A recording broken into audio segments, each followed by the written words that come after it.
So my name is Jackie Hubbard, and I just wanted to welcome you all here and thank you for coming. This is hosted by the subcommittee, the Wellness Subcommittee of Cycle.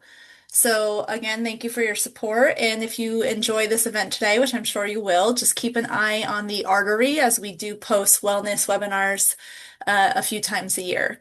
So we're going to hear from two excellent speakers today, Anna Merrill and Laura Parnas, and they're going to talk to us about building in breaks throughout your day.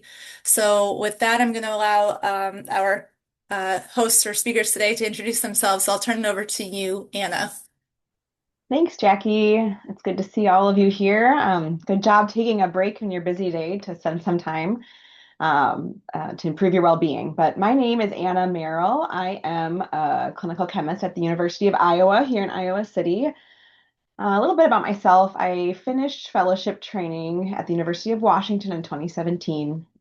And then I'm from the Midwest originally, so moved back here to the Midwest to the University of Iowa. I've been here since 2017, so 8 years now.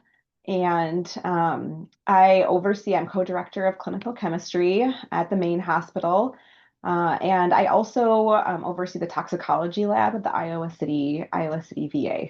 And I've long been interested in things, small and practical things that we can do to increase our well-being. So I'm really excited to be with you all here today.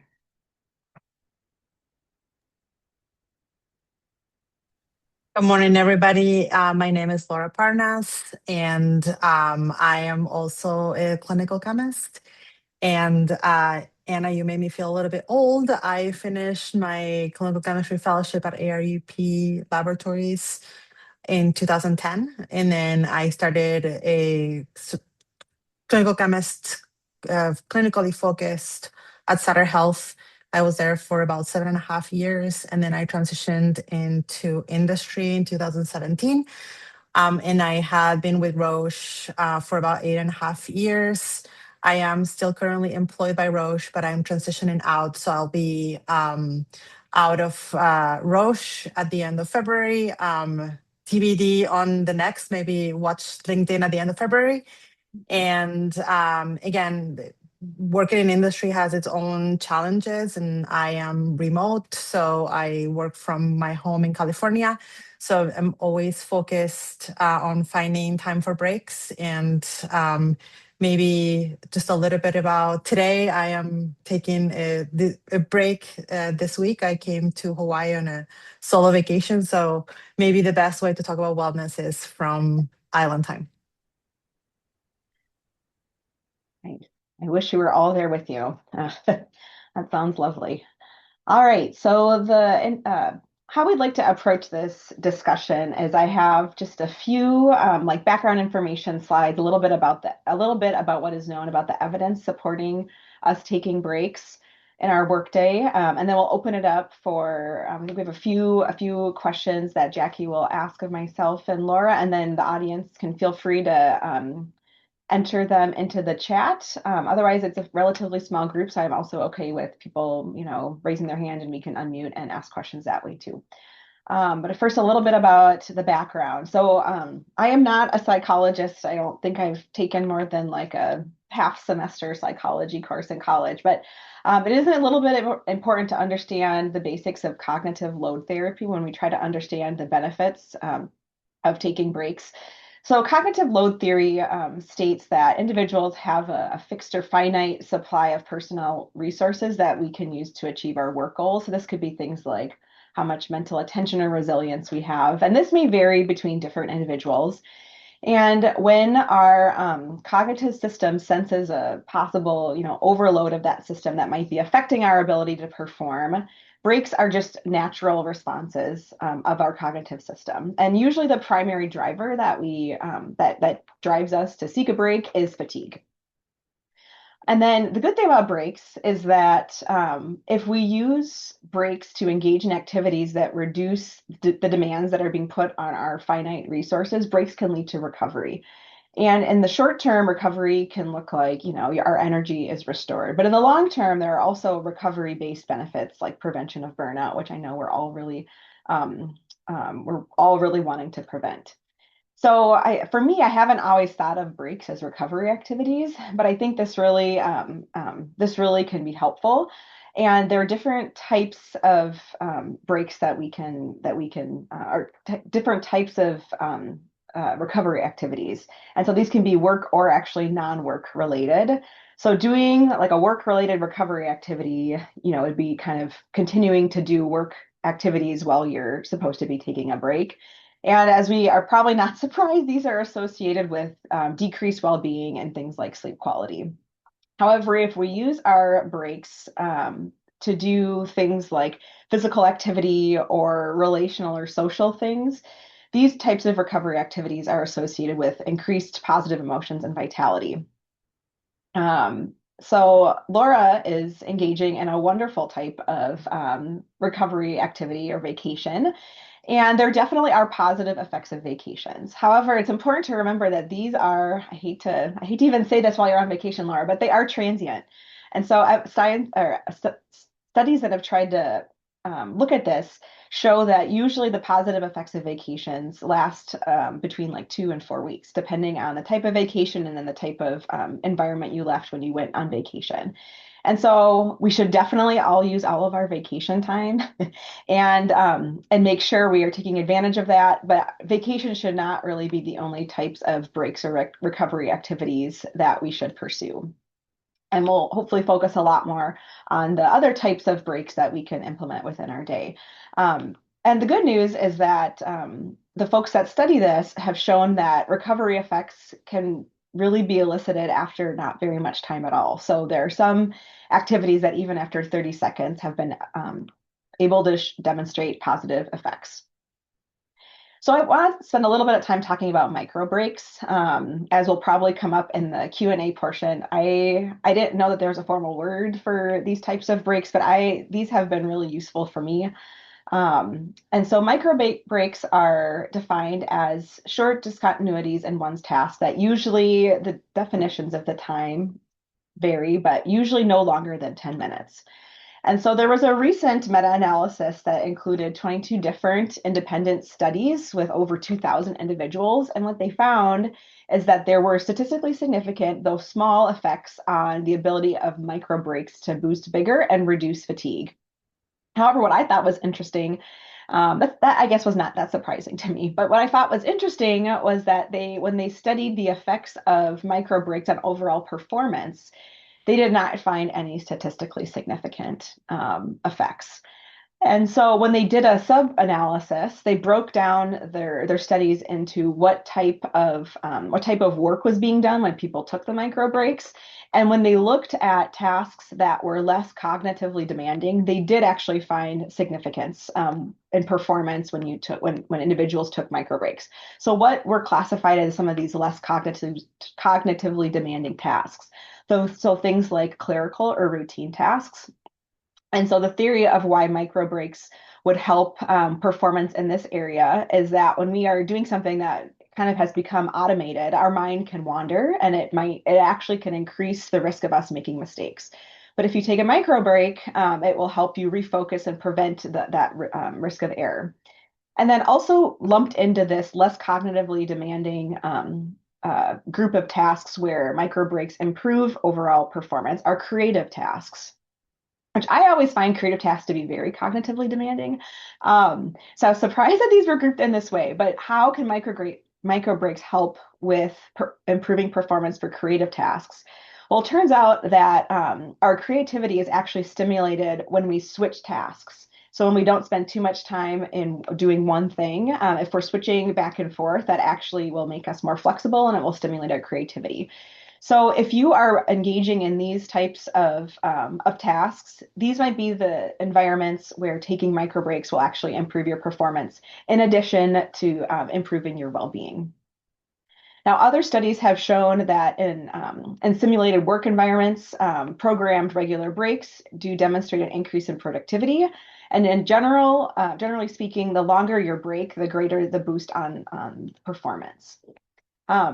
So one thing that I think is important to acknowledge and recognize and be okay with, and this is a quote from, I think, the American Psychological Association, who researchers who study breaks a lot. say that a lot of people think that because a break makes them feel better, it will make them perform better, but that's not necessarily true.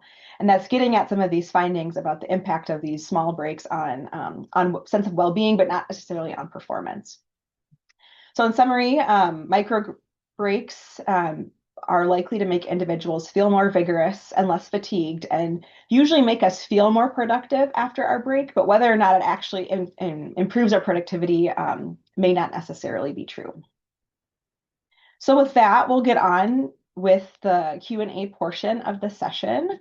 I will, I think, hand it over to Jackie, and I'll stop sharing my screen.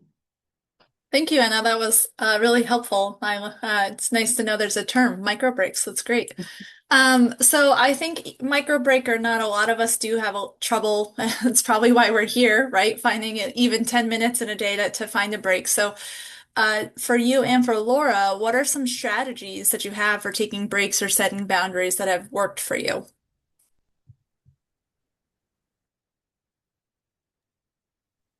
Maybe I I'll can. take that one. Yes, I'll get started. So I think maybe I can talk about both kind of being in the office when I was part of the healthcare system versus being completely remote from my house. So I think once you're in the office, there's probably more opportunities to, or at least at the time, there were more opportunities to at least take a break for lunch or when you're chatting with a colleague, etc. And then that I found working remote that you are pretty much bound to your computer all day to the screen.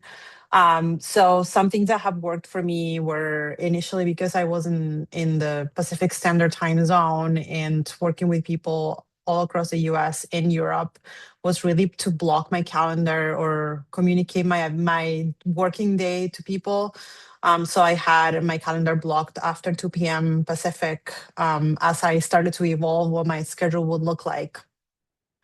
And then the other thing that I did, I am a morning person, so I think that this depends on if you are a morning person or a night person, but I am a morning person, so I would wake up a little bit extra early to kind of have some time for myself. And again, I don't have kids, so I'm going to put that um as a conditional there, just have some time for myself, walk my dog, make my coffee, kind of to have some time to think and get ready for the day. So that was like very important to me, and that kind of provided some sort of like quiet meditation.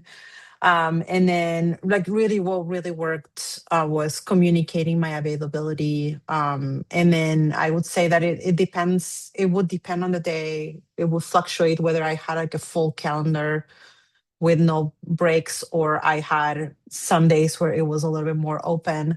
But being intentional about communicating that through your calendar that people have access to, and then if you are saying there, I am not available for meetings, I am having focus time, etc., then that provided a little bit more clarity when people were trying to book time for meetings. So that's kind of my experience from like the remote, and some things that I did to at least get ready for the day. And then at 2 p.m. I was done. I'm like very productive in the morning. And then I have like a blur around noon when I'm a little bit hungry. And then after 2 p.m. I do need a break. That will be, I drop everything and then I do something else. So but I think just finding the way you work will help or helps with balancing how your day works.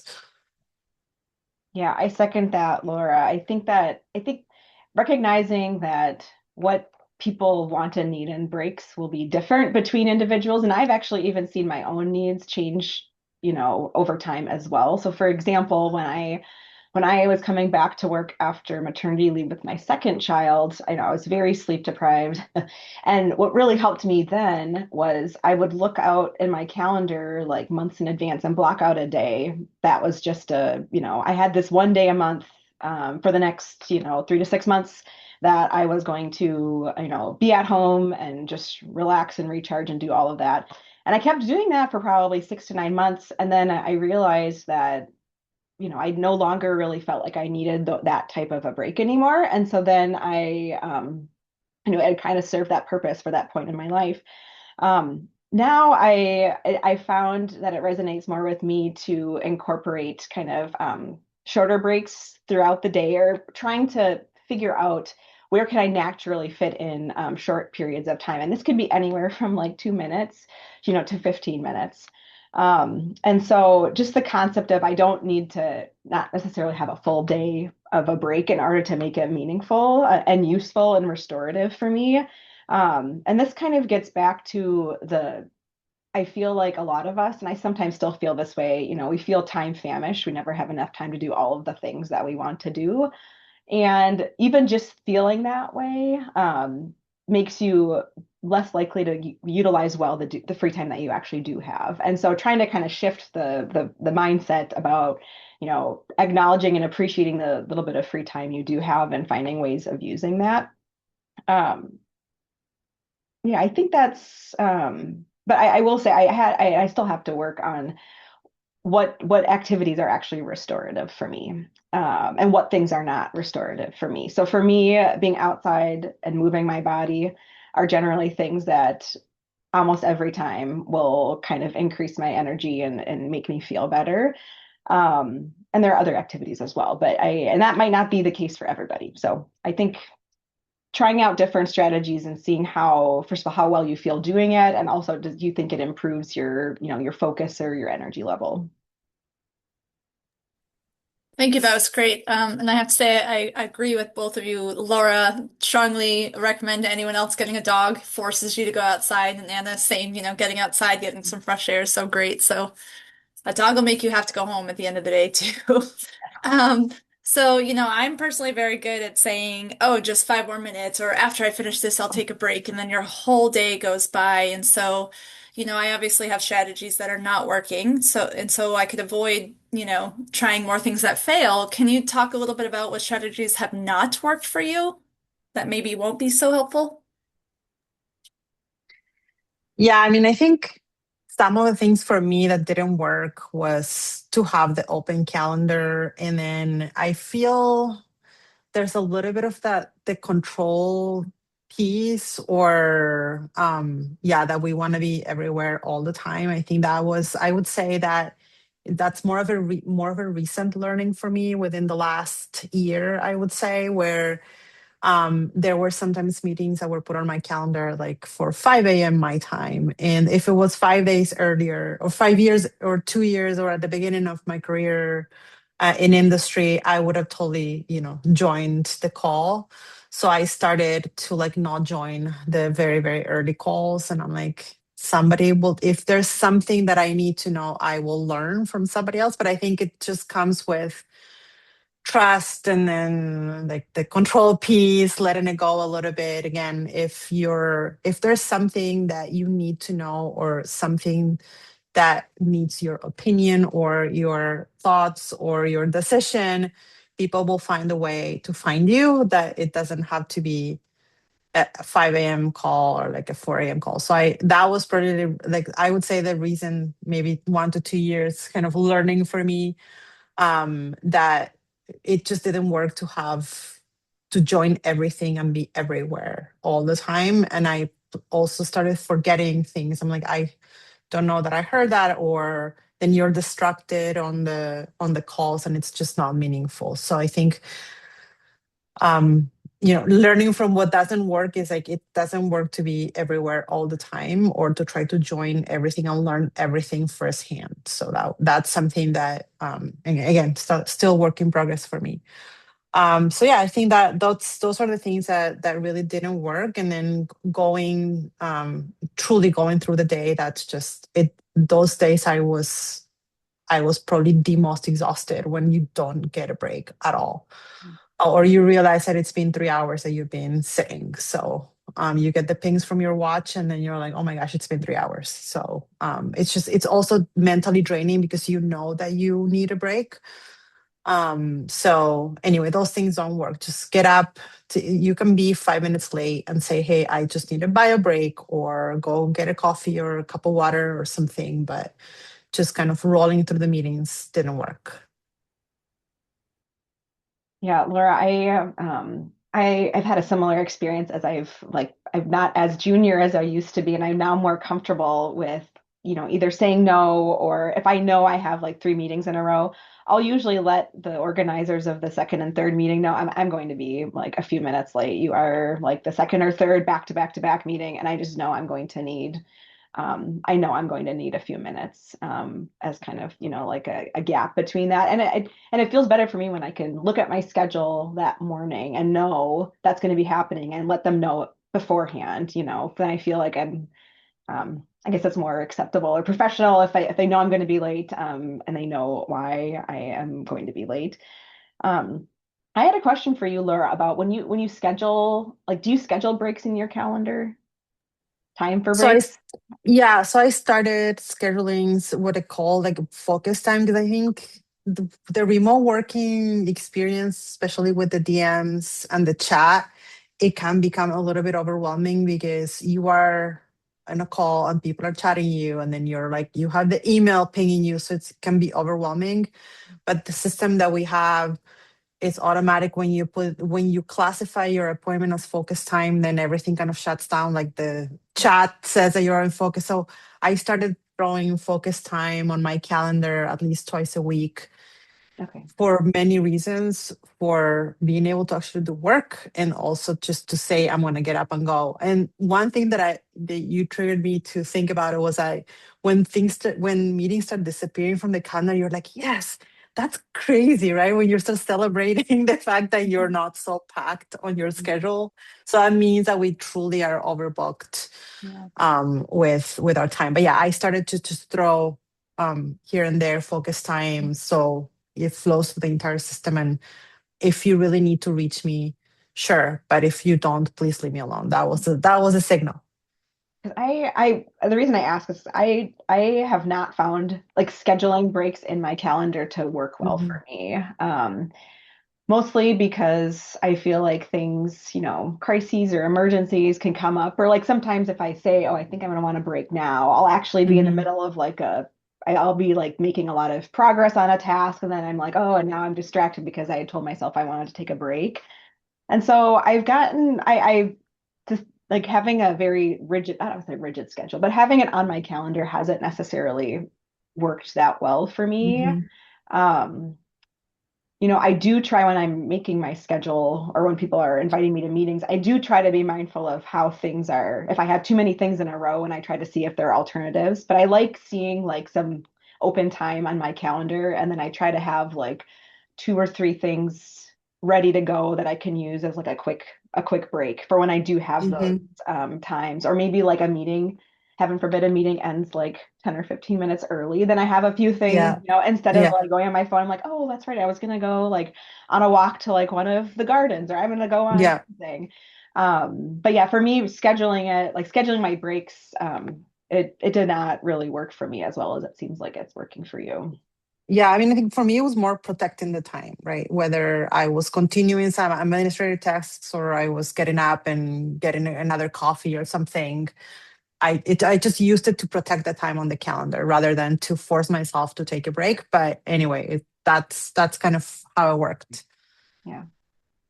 It's so interesting to hear because I have very mixed success with that, but I think I fall more on your side, Anna. I have bad habits of ignoring my blocked time or scheduling something anyways, but so good to hear it's not just me. But I could ask you questions all day. I do want to make sure that the people who are attending have a chance to ask questions. So if anyone does have a question, please feel free to unmute yourself and ask, or raise your hand. Or if you prefer, you could put it in the chat and I'm happy to read it to Anna and Laura. We have one. Alexi, please go ahead. Hey, hi, my name is Alex. I'm just wondering, what do you think about doom scrolling, Instagram, LinkedIn? Is it something related to micro breaks for you, and even like news portals, friends chats? So something related to the phone or either computer, checking emails, scrolling on Amazon, whatever. Will it help you somehow? Uh, to re-energize yourself or to distract from work, or it's another way wasting time and I don't know, not to be relaxed at all. a good question. I think I try to not, if as much as I can, I try not to use tech during my breaks. Unless, I mean, of course, if I'm trying to like organize like a social event or something like that, like I try to use it for like something that will be socially fulfilling. With that being said, though, sometimes I'm just in the mood where I'm like, I need to, like, I feel like I need to check the news or like, look at Amazon or whatever. And then when I am feeling the urge to do that, I sometimes will say, I'm going to give myself 5, 10 minutes to do this and let myself worry or do whatever it is that I'm doing with my phone, and then it's going to be done. And that sometimes does allow me to kind of return more energized, especially if it's something that I've been, worried about. And I just needed to say, I'm just going to let myself worry and do this for a little bit, and then I don't want to say get it over with, but it ends up being kind of like that. But I do try when I can to be not as tech focused when I'm trying to do breaks if I can. I feel like we need a different webinar to talk about doom scrolling. And like, in my experience, I'm a scroller, so I do have to put my own boundaries. Now I actually have a timer for myself to not go down the rabbit hole, um and then I've been exploring some apps. There's an app called Brick, Mhm. where right you can make your phone unusable for a period of time. So I'm trying myself now first to do it with the timer, and see if that works. If it doesn't, then I'll ask for like the app help. But I'm not the best person to ask that because I'm guilty of all of that. So, and in my breaks from work, um, sometimes I would scroll just because I just wanted to get it. Sometimes you're frustrated by something, or whatever feelings you're experiencing, and then you're like, let's see who is doing something on Instagram, whatever. But yeah, I didn't use them as much for work breaks, but in general, yeah, that's something that I'm working through. Okay. It sounds like you're not the only one that uses. Oh, sorry, Alex, go ahead. No, no, no. It's just the same experience for me. I can distract, yeah, myself, and I scroll a lot, LinkedIn, Instagram, emails. Sometimes it helps, sometimes it does not. So there are there is no solution. And Put a perfect. timer on it. I do 10 Yeah. minutes and then I'm done. Yeah. Yeah, It's so I far think so good. yeah, I think it's that's what the important. the chat said too. Yeah, 10 timers are minutes. good. And I've stopped trying to do that before sleep. Like I've tried to really be more Hmm. mindful of what I'm doing right before bed, um, to try to help with my sleep quality. Yeah, I know there's lots of apps that you can download to block yourself out of it, and I haven't tried it yet, but my husband just told me about this app where you have to do push-ups to get more time on Instagram. So, That could be a to be determined. motivation. Yeah, Yeah. I'll try it. I'll report back. Yeah. But in the meantime, Adina, you have your hand up. Yes, I had a question as well. So, especially in the beginning, when you were transitioning from the kind of person who was constantly on or constantly available, I imagine, because that's what I'm getting, I imagine there was some form of pushback from people around you that you were not always available anymore, or not available when they wanted you to be available, and so on. How did you enforce those boundaries? I think it sounded, maybe when I said about it, talked about it, it sounded a little bit more harsh, but I think it was more gradual. And I think if you get ahead of it, it's like, hey, I'm doing this for myself. I'm taking some breaks, or I'm gonna start putting some time on my calendar. And for me, because I have a team or had a team, then it was really more about delegating the different activities. So I feel like it was more gradual. And then one thing that I did do that was a little bit more sudden was the weekends. I started, and I was going to talk about this anyway. I actually have a phone for work, and so that also helps that you're not connected to your email and your work email when you're on your personal phone. So I think that's a great strategy if you can make that happen somehow. I saw my husband, who has to turn off his work email on his phone to not be connected. But I kind of threw everything in my office that it's work related, even though it's 20 steps from my bedroom, it doesn't matter.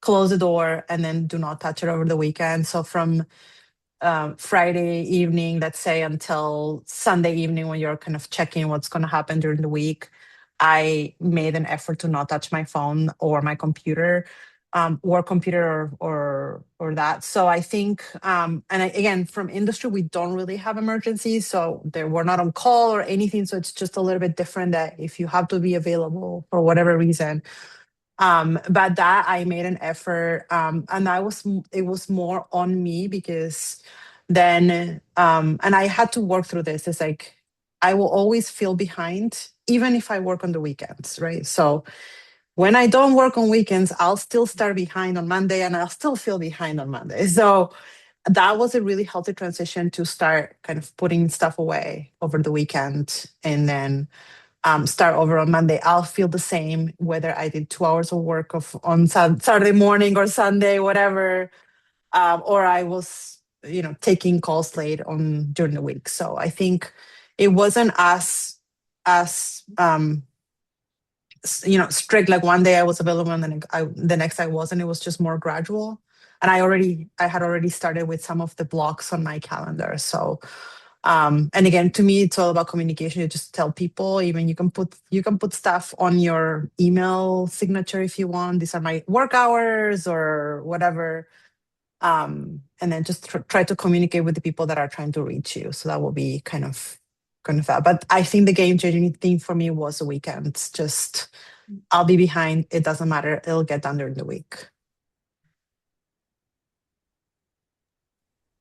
I think that's Yeah. such great advice. Yeah. Oh, sorry, Anna, go ahead. No, that's all right. No, I wish I could have a separate phone like Laura and just like not look at it.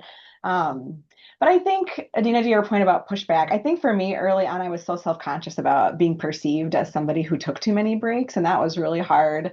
But Mhm. I think a lot of it was like driven by me and not necessarily by my environment. And so that was something I definitely had to work through. And again, I the nature of my work setup, I work at the office, but I have two different labs, and I split my time. At least when I started, it was pretty even, and so for half of the time I wasn't physically present at any one of my labs, and so that kind of forced my teams to, it's not like I was always around for them to physically see and come to with issues. And so in that way, I think that kind of helped me help set up communication lines where they would really only reach out during emergencies. So that was nice that happened kind of early in my first job. And then honestly, I had my first kid when I was a year into my job, and I was worried that the labs would like completely deconstruct without me for 3 months, and they didn't. They did great.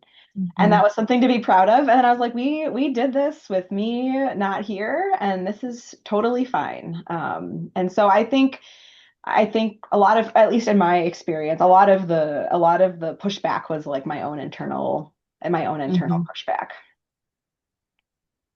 Thank you. Really good advice for me to hear right now. So thank you, Anna. Um, so I am curious if you could tell me that, and I really want to hear about the perspective from working both in the office and at home, is what are some challenges or barriers to taking breaks in those different work environments?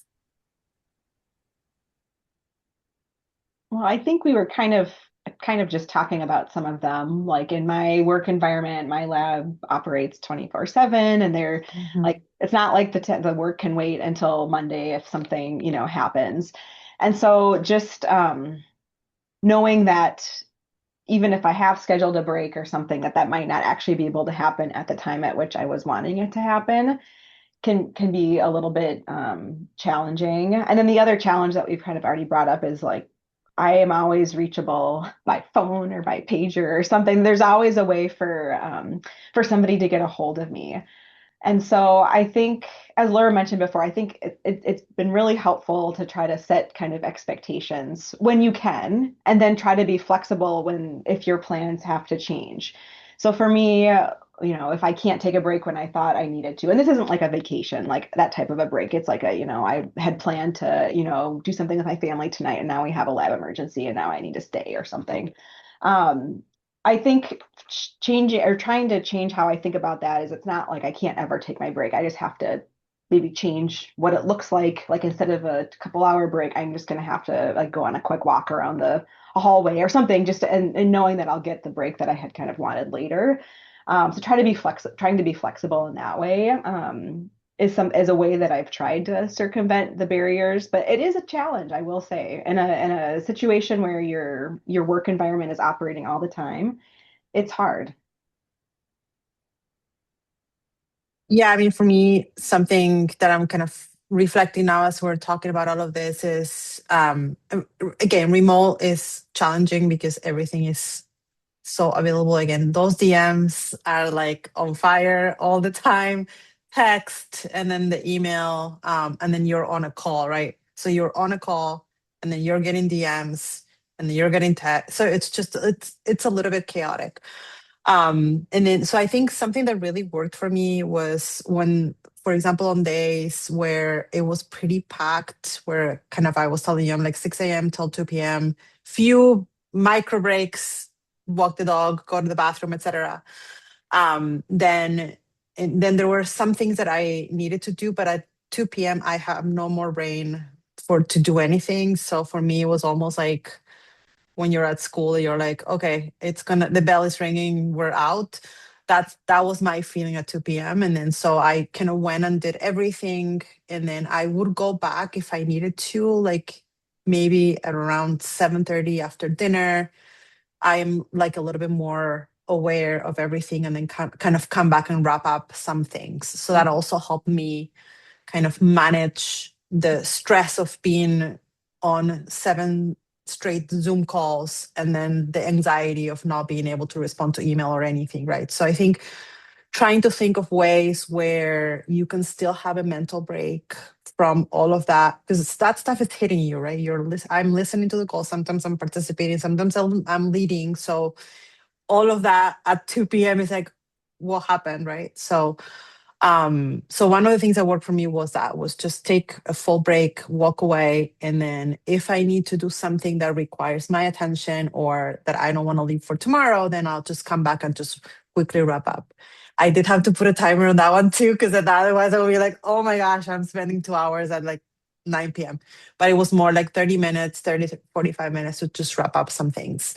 So I would say, again, that's another practice that I incorporated within the last couple years, trying to avoid the weekend Mhm. as a way to work. But it's, sometimes some days are really hard.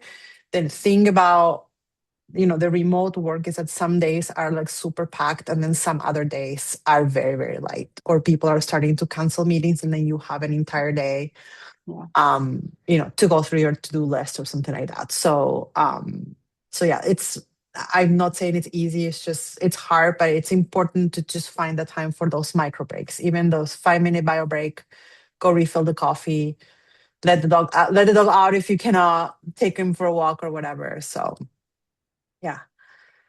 Yeah, no, I think it's important to realize like we have the days that can be drastically different in terms of how busy we Yep. are. And then if you find yourself in a situation where you can take a longer break, like not feeling guilty and doing it and being okay with it, because that will help kind Hmm. of restore you for the periods where you don't maybe have as much flexibility. Yep. Well, that brings me to another question, Anna, about, feeling guilty and what you said earlier about not wanting people to judge you for taking too many breaks, but maybe realizing that this is a lot of internal pressure that I think a lot of us put on ourselves. So with that in mind, yeah, you don't have to name names or anything, but do you both think that that your workplace has a healthy culture around taking breaks and setting boundaries? Are they supportive of that? I feel like mine is. I mean, it's hard because there's always like work that needs to be getting done it's not like everybody can just take a break at all times. But I do think my institution and my department in general, I think is extremely supportive of people figuring out what types of breaks they need and then doing them and then implementing those breaks. But it is hard, and I see this even I work with a lot of residents, and they struggle with this too. And so I do try to model my break taking with people around me, So this is like, with like lab staff and trainees, and how to do this is I'll try to, ask staff, lab staff, about what their like night plans are, weekend plans are, and then follow up. On Monday this morning, I walked to the lab and I asked, like, one of my techs took her son to a hockey tournament in Canada, and I wanted to hear all about the hockey tournament. So I feel like by showing that I care about what plans are outside of work, and then following up on that, I'm at least trying to model how I value break taking. And there are other smaller things you can do throughout the day too. But I evidence shows that if you are in a workplace that clearly does not value break taking, you are less likely to take one yourself. And so, and I certainly don't want to be working or, being in a place and contributing to potentially that type of a culture. So even though sometimes I don't feel like I have the time to be taking breaks, I really intentionally try to make sure that I'm doing it and showing others that I'm doing it and not hiding it or feeling guilty about it. Yeah, I think for me the challenge is like the whole time zone situation, right? I'm having a coffee when people are having lunch or dinner. But I found it to be people dependent. So there were some teams that were more cognizant about breaks or about not scheduling in certain times. But again, I'm dealing with salespeople who are in the field, leadership, peers, etc. So it depends. I would say it's person dependent as to where, when, and how they're respecting or aware of where you are, etc. Again, some people will like put meetings at 4 a.m. and I'm like, well, I'm not awake at 4. And but I also think that the whole available at any time when we're like responding to emails at all times. I started using some of the tools that are coming with the email that are, scheduling the sends.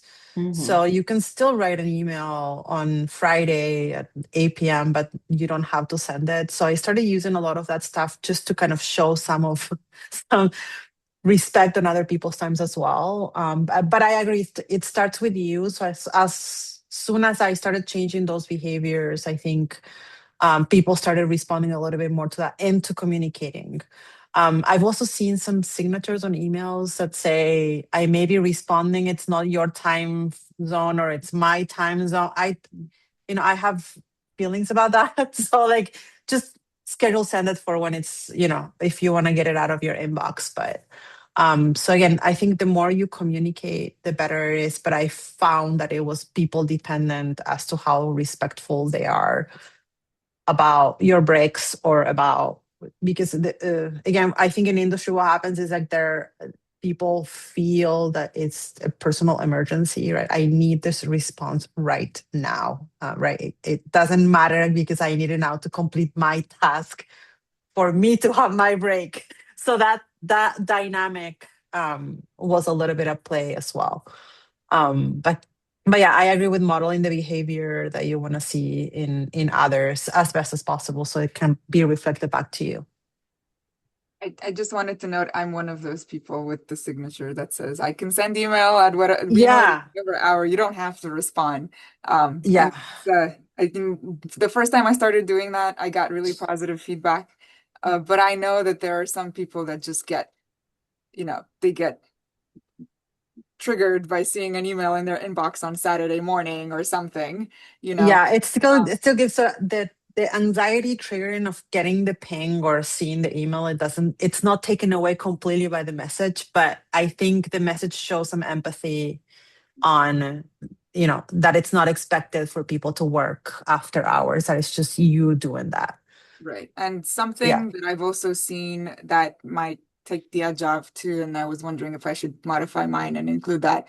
You work with teams on different schedules, right? And so if I'm responding to an email on Friday evening, I have a Saturday shift person who's going to see that email and is sure. going to act on it, right? Mm-hmm. So, but I Mm-hmm. want you to be on it for awareness, right? Even if you don't work on Saturday. Yeah. So, maybe I'll change it in that way too. But I can't Mm, remove the ping, right? Like if it pings on your phone, it pings on your phone. It's yeah. I have you are the removed the only one pings. who can remove your ping. I can't. I have Yeah. removed the pings. My emails, if I want to check my email, I have to click at least three buttons to check my email. I do not get Yeah. a notification when I get emails.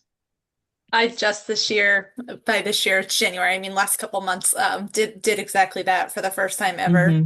Took it Hmm. off my phone. It's been great. Hmm. Yeah. Um, yeah, so if you do have questions, remember you can raise your hand or put them in the chat. But if not, I did want to ask, and you've mentioned them some already, Anna getting outside and Laura walking your dog. That's a big one for me too.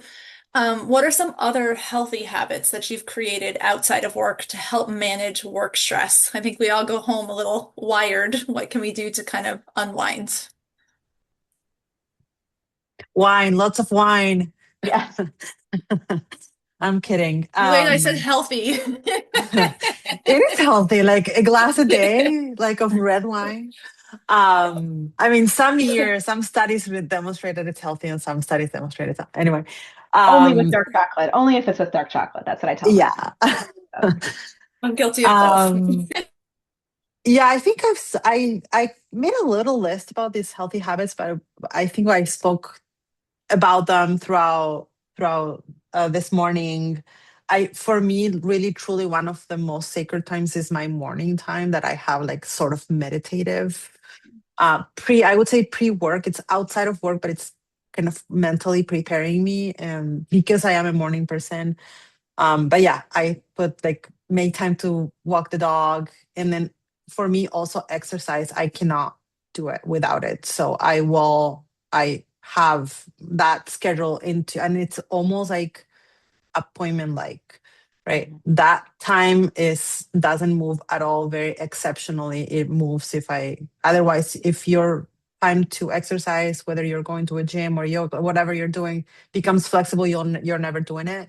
So I take it as an appointment that I cannot miss. So that for sure. And then I did talk about having the two phones or a way to separate your communications and my weekends off, for sure. So those are some of the things that keep me healthy. And then my little solo vacation that I'm doing, it's very restorative.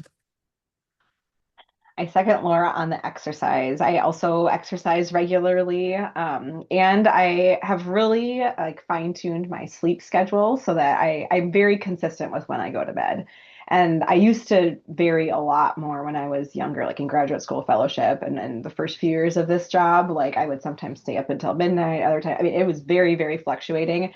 And because I've just found that getting a good night's sleep can basically it's so much better than working a couple of extra hours thinking it's going to make you feel better. And so for me, I prioritize those two things, maybe more than I should, but it really, really helps. And then and this was kind of embarrassingly difficult. Like I had to kind of relearn what activities I actually enjoy doing. I think I just got so busy with work and with raising young kids. I was like, what if I act like when I am able to designate some time to do something, what do I want to do? And so now I know what those things are. I've always played the cello for a long time, played the cello, but I joined a community orchestra. So that's nice because there's a social element of it. I volunteer weekly at my church, and then I've instead of scrolling on my phone before bed, I now read for fun. And so those are just a few things that I are helping me manage work stress. Those sound like very healthy habits and much better than doom scrolling at night or, following up on the chat. Sounds like removing the ping on your phone can, Mhm. help avoid that nighttime inconsistency. So I think those are all really great.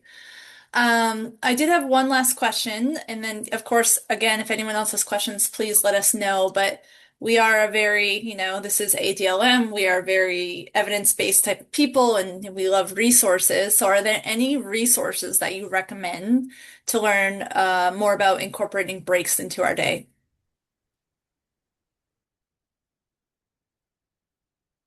I can go first on this one. Yes. So there are a few things that I would recommend, and maybe I can put them in the chat. But there's a podcast that I think somebody from ADLM maybe a while ago recommended, the Happiness Lab. And I listen to it regularly. And there was one, and I've liked it for many years, but there was one episode on the concept of time affluence, and that like just revolutionized how I approach free time and how I feel about using my free time. So I would highly recommend the Happiness Lab. And like if you just Google time affluence, I can put like a YouTube video in the chat. That is has been super helpful. I use the gratitude app. It comes in waves as to how often I use it, but usually I find like it pings me I guess that does ping me. It does ping me with a prompt of like something to think about that you're appreciative of. And I set it to ping me at a time where I know I'm usually, I have just gotten to work and I'm probably feeling a little bit kind of stressed out. So I like that app. It's free. There are also some free meditation apps. I don't use them, but like, because I know Calm and Headspace, I believe you have to pay, but there are some that are also free. And then since I read for fun, I usually read fiction, but I am reading a nonfiction book called Do Nothing by Celeste Headley. That has been super interesting. I'm not finished with it yet, but it has looked at like the history of our relationship between work and leisure time and how that has evolved and the various like factors that have gotten us to the point we're at now where we pay so much attention to time and are trying to like quantify it and monetize it all the time. And so that's been really enjoyable. So those are some things that I would recommend, and I can put some of them in the chat if that would help. Yes, please. Yeah. Awesome. Yeah, I mean, I do also listen to a variety of podcasts, depending on I don't know, depending on the mood, I guess. But one thing that I've been doing lately, that this actually was a recommendation from my therapist. If anybody want to take it up, I found it to be super easy, and it's in like before you get out of bed, it only takes 5 minutes. Then you put a timer for 3 minutes to just let everything in your head kind of flow, all the thoughts. That's because I feel like we're in an era where we're like forcing ourselves to meditate or to learn how to meditate. And if you haven't learned it or you don't have a practice, it's really hard. Unless you're listening to one of the apps or whatever. But just let 3 minutes go, everything go through, all the thoughts in a still position, and then kind of sit and then do 2 minutes of breathing exercises. So I, take a deep breath, hold it for a couple seconds, and then exhale, and then do that for 2 minutes on the timer. And then, see, it's a practice that I've been doing over the last month or so. And it's been like really helpful to just, it truly is 5 minutes of your time. And it's kind of like resetting, not forcing you to be completely doing nothing or not thinking anything, but just kind of like letting everything go, and then be in tune with your breath. So those are some of the things that I've been trying. But I'm gonna put that book on my list, Anna. I love nonfiction books, and now I'm reading a book about power, but the 7 Rules of Power. If anybody's interested, that too. But that's not wellness at all. It's more office politics. Yeah. And maybe, Alex, go ahead. yeah, quick question. Just curious, did you ever have a feeling that your colleague, your supervisor, takes a lot of breaks? And how, what did you feel actually? And did you take any actions? Because we sometimes evaluate other people. We don't want to judge them, but we're still judging. And how it, yeah, how did you feel? And did it affect your behavior somehow? So I just want to clarify the question. So the question about like if we've noticed other people taking too many Yes. breaks, Yeah, like and did it affect your behavior somehow? I don't I don't know if I've noticed somebody or felt like somebody I was observing has taken too many breaks. I don't know. Laura, have you had that experience? No, not in my experience. I feel like usually As I see of the opposite. as of late. Yeah, Yeah. as of late, I haven't. No. Usually I see the opposite, but it's possible that it's there and I'm just not noticing. I don't know. I Hmm. would I would hope that I'd be happy for that person. Um, Yeah, but Is this is a good sign. is this of a colleague or of someone who reports to you or, like, a tech? or something. Because if you are somehow in charge of that person, then you can measure performance. And so if their many breaks affect their performance, then you can talk about their performance without necessarily mentioning the breaks, unless, they come up. It's like, hey, maybe one way to improve your performance would be to cut down on how many breaks you take. But if it's not affecting performance, then I don't think it's anybody's business. I think the good news there is if anyone's self-conscious about taking too many breaks, most of us are not noticing how many breaks you take. So it's a really good thought-provoking question Mhm. there. But it is Um, noticeable if you are happy and satisfied and yes, like feeling engaged in your work. I think that's more noticeable than taking breaks or how many breaks you've taken. that's great. Any other questions? I just had a note or a suggestion, I guess, or something to share. I've never been a meditation person. I always fall asleep or get bored, or neither of which are the goal. And so I'm an active person, and so I tried walking meditations, and they work better for me. Mhm. If anyone has heard of or encountered running meditations, I would love those. Please send them my way. But it helps me channel my thoughts or, de-stress without feeling like I'm doing nothing, which is one of Mhm. my frustrations with just classical meditation. Adina, I may ask you more about that. That sounds very interesting. So Anna and Laura, any other last thoughts or comments before we close for the day? Looks like we're just about out of time. Yeah, I mean, I think we've kind of touched on all the different topics here. So hopefully it was helpful for you to incorporate something that, makes you feel better. I think we're all in the same boat where we all are experiencing the same things, even though we work in different environments.